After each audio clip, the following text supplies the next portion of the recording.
Hello everyone, welcome back to access IAS. I am Sandeep Kumar और हम लोग आज डिस्कस करने वाले हैं UP PCS prelims 2024 GS first paper जो 22 दिसंबर 2024 को संपन्न हुआ। उसकी विषय व्याख्या करेंगे, किस विषय से कितने प्रश्न आए, प्रश्नों का सोर्स क्या था, 2025 के लिए अगर हम प्रिपरेशन करें तो कहाँ से तैयारी करें, उसके अलावा कितने प्रश्न कठिन थे, कितने प्रश्न मध्यम स्तर के थे और कितने आसान थे, और कट ऑफ क्या होगा। सबसे बड़ा तो सवाल यही होगा ना कि कट ऑफ कैसे निकालें, कट ऑफ कितना होगा, कम जाएगा ज़्यादा जाएगा, इसकी भी हम सारा गौर चर्चा करेंगे। इसके अलावा जो सबसे बड़ा मुद्दा इस बार रहा है ना कि पिछले अगर 5 सालों की तुलना करें तो इस बार लगभग 2,41,000 अभ्यर्थी प्री परीक्षा में सम्मिलित हुए। ठीक है। और अगर 2023 से पिछले साल से हम तुलना करें तो लगभग ये संख्या 1 लाख कम है, यानी 50% से कम। मान लिया 100 लोगों ने फॉर्म भरा, उसमें 46-47 लोगों ने ही एग्जाम दिया, वो हिसाब किताब है। तो 2023 में लगभग 3,40,000 के आसपास बच्चे एग्जाम में बैठे थे, इस बार 2,41,000 हैं। हालांकि देखो, इससे कट ऑफ पर बहुत ज्यादा असर नहीं आता है ना, इससे कट ऑफ पर बहुत ज्यादा असर नहीं आएगा, आएगा थोड़ा बहुत इशू आएगा, नहीं उससे ज्यादा नहीं आएगा। तो सबसे पहले हम ये डिस्कस कर लेते हैं कि प्रश्नवार या जीएस पेपर विषयवार प्रश्नों का स्तर और उनकी संख्या कितनी है। तो सबसे पहले अगर हम देखें तो करंट अफेयर्स। ठीक है। अब करंट अफेयर्स में कुल 25 क्वेश्चन रहे इस बार। कितने क्वेश्चन रहे? 25 क्वेश्चन रहे हैं। और इन 25 क्वेश्चनों में जो करने वाले क्वेश्चन थे, जिनको हम, वेट ए सेकेंड, हाँ, इन 25 प्रश्नों में जो करने वाले क्वेश्चन रहे हैं उनमें से 14 कठिन प्रश्न थे, है ना, 9 प्रश्न मध्यम स्तर के थे और 2 आसान किस्म के थे। अब देखो, मैं बार बार कहता हूं कि बहुत सारे लोग करंट अफेयर्स के पीछे पड़े रहते हैं, जबकि लगभग 125 क्वेश्चन कहाँ से आ रहे हैं? वो टॉपिक से आ रहे हैं जो आपके ट्रेडिशनल टॉपिक हैं, history, polity, geography, economics. Current affairs को पढ़ो, जैसे योजनाएं वगैरह हैं, बजट वगैरह है, इससे पढ़ो, है ना, सुप्रीम कोर्ट, हाई कोर्ट के कुछ मेन डिसीजंस हैं उनके बारे में पढ़ो। तो करंट अफेयर्स का अपना भी एक एरिया होता है जिसको आपको पढ़ना है। पूरे करंट अफेयर्स को आप 4 घंटे 10 घंटे रोज करंट अफेयर्स में ही लगे रहते हैं, है ना, तो वो नहीं करना है, पहली चीज। दूसरा, इतिहास विषय में 3 खंड है, प्राचीन भारत, मध्यकालीन और आधुनिक भारत का इतिहास। प्राचीन भारत से कुल प्रश्न आए हैं 3, है ना। पिछले साल से अगर तुलना करें तो 5 प्रश्न कम है। पिछले साल 6-7 प्रश्न आते थे, इस बार 3 आए हैं। कठिन प्रश्न 1 रहा है, मध्यम स्तर का प्रश्न 1 रहा है, एक आसान स्तर का प्रश्न रहा है जो आराम से कर लोगे, जैसे अशोक के बारे में पूछा गया, है ना। तो इस टाइप से क्लासिफिकेशन कर सकते हो। मध्यकालीन भारत में 6 प्रश्न रहे हैं टोटल, और 4 अत्यंत कठिन प्रश्न श्रेणी में रहे। मध्यम स्तर का कोई प्रश्न ही नहीं था और 2 सरल सिंपल टाइप के क्वेश्चन थे। तो कुल मिलाकर के मध्यकालीन भारत में इस बार बर्डन बढ़ाया, 6 क्वेश्चन पूछे, पिछली बार 8 पूछे थे, है ना। प्राचीन भारत में कम किया, जैसे जैन धर्म से नहीं पूछा, बौद्ध धर्म से नहीं पूछा, और महाजनपद काल से नहीं पूछा, इंडस वैली सिविलाइजेशन से क्वेश्चन नहीं आया, पाषाण काल से भी क्वेश्चन नहीं आया, है ना। गुप्त थोड़ा बहुत पूछ लिया, और शुंग, कुषाण, मौर्योत्तर काल वाले पोर्शन से एकदम क्वेश्चन नहीं पूछा। तो अगली बार 2025 की अगर आपको तैयारी करनी है तो इन टॉपिक पर विशेष ध्यान देना है ना। मध्यकालीन भारत में जैसे सल्तनत काल से बहुत रेयर में क्वेश्चन आया, आर्ट एंड कल्चर का क्वेश्चन पूछा ही नहीं गया। ठीक है। मुगल वंश से उनकी मनसबदारी व्यवस्था, जमींदारी व्यवस्था, इन व्यवस्थाओं से यानी प्रशासनिक सिस्टम से क्वेश्चन पूछा ही नहीं गया, पता नहीं किस नशे में पेपर बना। तो इन 2 खंडों में खासकर इन चीजों को आपको याद रखना है। आधुनिक भारतीय इतिहास में 16 प्रश्न पूछे गए इस बार। ठीक है। और 8 प्रश्न बहुत कठिन थे, 7 प्रश्न मध्यम स्तर के थे और 1 प्रश्न बहुत इजी था। तो कुल मिलाकर easy to moderate to tough paper था। आई बात समझ में? तो आधुनिक भारतीय इतिहास में भी जैसे गांधीवाद, राष्ट्रीय आंदोलन को लगभग डिनाई ही कर दिया, उससे ज्यादा क्वेश्चन नहीं पूछे गए। वही लास्ट में अगस्त प्रस्ताव, क्रिप्स मिशन, है ना, और विद्रोह, और उसके बाद अंतरिम सरकार का गठन वहां पहुंच गया। बीच वाला सब खा ही गया। और पार्टियों के बारे में, स्वराज पार्टी के विषय में पूछ लिया गया। ठीक है, सॉरी, स्वराज पार्टी नहीं, वो 1934 वाली पार्टियों के बारे में पूछ लिया गया। उसके बाद महादेव गोविंद रानाडे द्वारा जब बनी जो पार्टी थी उसके बारे में पूछ लिया गया, है है ना, साहित्य से रिलेट करके क्वेश्चन पूछा गया।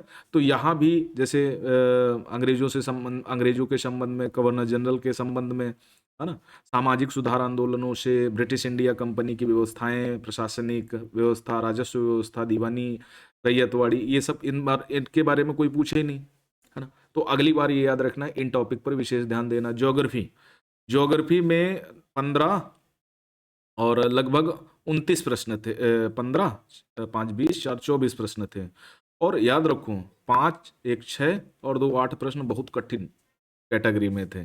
तो भारत का भूगोल से 10 प्रश्न थे, विश्व के भूगोल से 5 प्रश्न थे, और भौतिक भूगोल से 9 प्रश्न थे। तो कुल मिलाकर के देखो, मेरा यही एक फंडा रहा है प्रीलिम्स का, कि भूगोल वाले टॉपिक में भारत का भूगोल जितना भी है, प्राकृतिक भूगोल है खासकर, है ना, मिट्टियों से संबंध में है, एग्रीकल्चर है, सेक्टर्स ऑफ इकोनॉमी जिसको हम बोलते हैं, वो इकोनॉमिक्स के अंतर्गत पढ़ते हैं। उसके बाद ज्योग्राफी वाले पोर्शन में कुछ सेक्टर्स पढ़ते हैं, जैसे एग्रीकल्चर सेक्टर है ना, और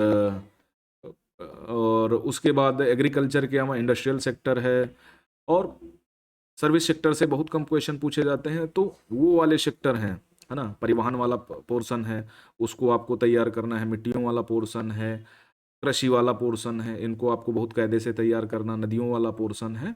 तो ये वाले पोर्शन से क्वेश्चन हर बार पूछे जाते हैं, और थोड़ा इन्वायरमेंट का पुट इसमें ज़्यादा होता है, तो वो भी आप देख लेना। तो कठिन प्रश्न 5 थे भारत के भूगोल में, 1 प्रश्न विश्व भूगोल में बहुत कठिन था, और 2 प्रश्न भौतिक भूगोल के कठिन थे। 5 प्रश्न मध्यम प्रकार के थे, 2 प्रश्न विश्व भूगोल के मध्यम प्रकार के थे, और भौतिक भूगोल में 5 प्रश्न मध्यम प्रकार के थे। उसके अलावा सरल क्वेश्चन भारत के भूगोल से एक भी नहीं आया, विश्व के भूगोल से 2 प्रश्न रहे, और भौतिक भूगोल से कुल मिलाकर के 4 प्रश्न सरल कैटेगरी में थे। उसके बाद अगर आगे बढ़े तो आ जाता है विज्ञान पोर्शन। अब विज्ञान पोर्शन में देखो, विज्ञान पोर्शन में इस बार क्या हुआ, भौतिक विज्ञान, रसायन विज्ञान, कुल मिलाकर के 4 क्वेश्चन ही पूछा। जीव विज्ञान से 9 क्वेश्चन पूछा। तो इस बार विज्ञान वाला टॉपिक को घटाया है। तब क्वेश्चन कोई नहीं था विज्ञान वाले पोर्शन में, काफी इजी टाइप के क्वेश्चन थे।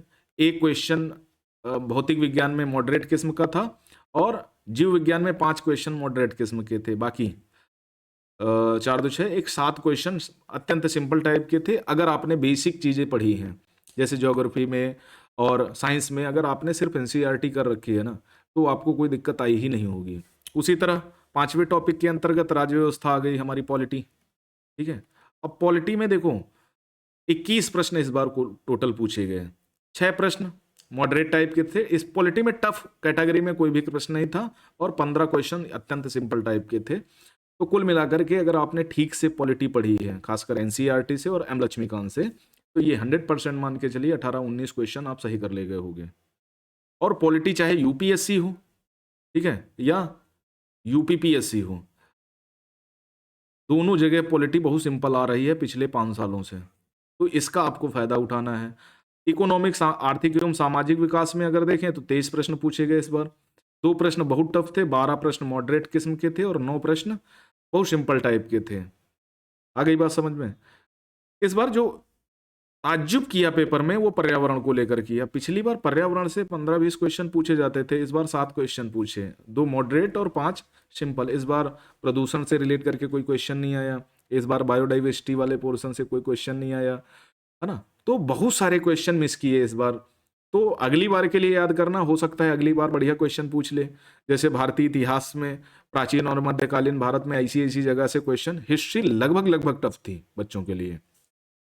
कंप्यूटर के एक प्रश्न बढ़ा दिए, 2 प्रश्न पूछे, ठीक है, बहुत टफ क्वेश्चन थे। एग्रीकल्चर में 4 प्रश्न पूछे, पिछली बार 12 क्वेश्चन पूछे थे, 3 मॉडरेट किस्म के थे, और एक ये विविध दिवस और जनसंख्या आदि से 6 प्रश्न पूछे। पिछली बार जनसंख्या से क्वेश्चन था ही नहीं, और 2 प्रश्न बहुत टफ थे, 3 प्रश्न मध्यम प्रकार के थे, 1 प्रश्न इजी था। तो कुल अगर 150 प्रश्नों में देखें तो 39 क्वेश्चन टफ कैटेगरी में थे, जहां पर आपको रिस्क बहुत कम लेना था। 61 क्वेश्चन मध्यम प्रकार के थे, और 50 क्वेश्चन अत्यंत इजी थे। तो कुल मिलाकर के ये 2 पोर्शन है। अब देखो 50 क्वेश्चन बहुत इजी थे, तो 100% मान के चलिए इसने 50 तो किसी ने नहीं कर रखा होगा कि नहीं 50 के 50 इजी वाले छाप के चलाया, ऐसा नहीं हुआ होगा। मैं ये मान लेता हूं कि लगभग 30 से 35 क्वेश्चन इजी वाले, लगभग 35 क्वेश्चन इजी वाले, इन 60 क्वेश्चनों में लगभग 30 क्वेश्चन और लगभग 15 क्वेश्चन ये, तो 33 60 10 70 5 75 प्रश्न ये हो गए, और ओवरऑल मिला के चलो तो 15 क्वेश्चन और रख लो, तो 75 5 80 10 90, तो यही 80 और 90 वाला गेम है। 80 90 के बीच में जो भी है ना, वो ये मान के चलिए कि नहीं मुझे प्रीलिम्स की तैयारी करनी है। अब यह वर्गीकरण यूपीएससी परीक्षा के स्तर, पद और वैल्यू के आधार पर है। इसमें कोई ऐसा नहीं है कि नहीं, देखो जो सिलेबस हमें दिया जाता है ना, तो उसी सिलेबस के अकॉर्डिंग हमको काम करना होता है। अब सिलेबस में दिया रहेगा, अब भाई ये कर दिया वो कर दिया, इतने टफ आ गए उतने टफ आ गए, तो दिक्कत ये नहीं है, दिक्कत ये है कि बच्चे कैसे किए होंगे। क्योंकि स्टेट पीसीएस का एग्जाम स्टेट का तो सबसे टफ ही है, लेकिन अगर अन्य चीज़ों से तुलना करें, ठीक है, यूपीएससी से जैसे तुलना करने लगते हैं बहुत सारे लोग कि यूपीएससी की तुलना में बहुत अच्छा वो नहीं है, इसकी तुलना में बहुत अच्छा नहीं है, तो हर एग्जाम का अपना एक फंडा होता है, उसी फंडे के अनुसार आपको चलना होता है। स्टेट पीसीएस के एग्जामों में क्या होता है ना कि आपको फैक्ट बेस में तैयारी करनी होती है, कॉन्सेप्चुअल बेस में, लेकिन सबसे ज़्यादा जब फायदा मिल जाता है वो मिलान वाले क्वेश्चन में मिल जाता है, कि उसमें बच्चे अगर थोड़ा सा कॉमन सेंस यूज कर लेते हैं तो वहाँ पर उनको बेनिफिट मिल जाता है। तो ये सारी जो सीट है ना, ये मैंने अपने टेलीग्राम चैनल पे डाल दी है, तो डिस्क्रिप्शन में टेलीग्राम का लिंक दिया हुआ है, टेलीग्राम को ज्वाइन करें और जहाँ पर दिक्कत समझ में आ रही तो वो पूछें। उसके अलावा एक तो ये कैटेगरी हो गई, नहीं टफ कितने थे, इस बार क्या मेरिट होगी, कैसे हम अपने आप को, है ना, ये सारी चीज़ें आपके दिमाग में चल रही होगी। तो देखो अगर हम पिछले 2-3 सालों की देखें, वर्ष 2018 पेपर का स्तर ठीक ठाक था और 128 अंक गई थी, लगभग 96 प्रश्न जिसके सही थे, यानी अंतिम कट ऑफ है, ये जनरल कैटेगरी का है ना, अन्य लोगों का इससे कम है। 96 प्रश्न जिसके सही थे। अब देखो जनरल, ओबीसी और ईडब्ल्यूएस, है ना, इनका लगभग एक समान रहता है, तो मैं जनरल ही इनको मान के चलता हूँ। 2017 में 128 अंक, 2018 में 126 अंक गई, 94 प्रश्न जिसके सही थे, 2019 में 117 अंक गई, 88 प्रश्न सही, 2020 में 110 अंक गिरी, 83 प्रश्न सही है, 2021 में 115 अंक, 86 प्रश्न सही, 2022 में 111 अंक, 83 प्रश्न सही, 2023 में 125 अंक, 94 प्रश्न। तो अगर हम 2024 का देखें कि 2024 में भैया क्या होगा, तो 80 और 90 के बीच में जिसके प्रश्न सही हैं जनरल कैटेगरी में, वो 100% मान के चलें कि उनका कट ऑफ बड़े आराम से क्लियर हो जाएगा, है ना। और कोई इफ बट नहीं, आपको बिना किसी लाग लपेट के मेंस की तैयारी शुरू करनी है। हम भी आंसर राइटिंग प्रैक्टिसेस करवाना स्टार्ट करने वाले हैं, 2 दिन बाद से हम स्टार्ट कर देंगे। उसके अलावा जो हमारा एनसीईआरटी बैच चल रहा था, जो हमारा एम लक्ष्मीकांत बैच चल रहा था, अदर सीरीज जो आने वाली है उसको भी हम लेकर के आगे बढ़ेंगे, है ना। कुछ और टीचर हैं जो आना चाहते हैं, तो कुछ टाइम के बाद वो भी अपनी क्लासेज स्टार्ट कर देंगे, तो आप लोगों को कोई दिक्कत नहीं होगी। बस आप लोगों को क्या करना है, ज़्यादा से ज़्यादा चैनल को सपोर्ट करना है, लाइक करना है वीडियो को, कमेंट करते जाइए, और जहाँ पर आपको दिक्कत समझ में आ रही हो वो बताते जाइए, है ना। तो कुल मिलाकर के जो 2017 के अगर कट ऑफ की बात करें, तो 2023 तक, 22 तक तो लगातार गिरी है, ऊपर नीचे गई है, 23 में थोड़ा सा बढ़ा था, लेकिन इस बार पेपर का स्तर टफ है। इतना इजी जितना बता रहे हैं ना, उतना इजी है नहीं। इजी तब होता कि जब काफ़ी सारी चीज़ों में ध्यान देता आयोग, लेकिन बहुत सारे लोग कह रहे हैं कि आयोग के सामने जो आंदोलन किया गया था उसकी वजह से पेपर को टफ कर दिया गया, तो ऐसा नहीं है, उनका कोई ऐसा इरादा नहीं होगा।